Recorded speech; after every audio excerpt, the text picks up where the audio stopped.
So, ayan guys, ganoon ang ating experience this year sa ating pagboto. Pumunta po tayo doon, no?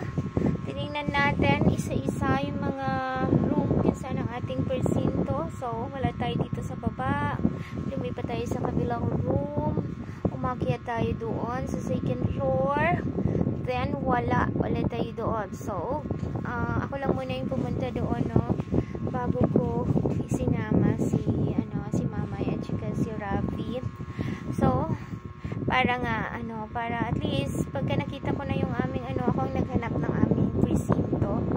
So, wala doon. Lumipat ako sa kabilang building. Umakyat ako. Tinignan ko muna dyan sa mga room sa baba. Then, makita ko ng second floor. Umakyat, bumalik.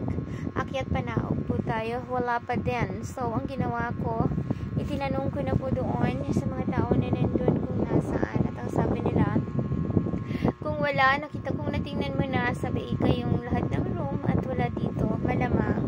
Kasi Tagaytay yun eh.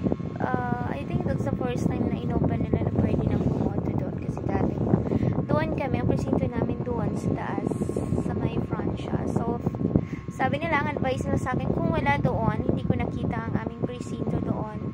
For sure, nandun sa dati. So, ang ginawa ko, umuwi ako dito sa bahay kasi hindi ako nakapagtala ng payong. As in, talagang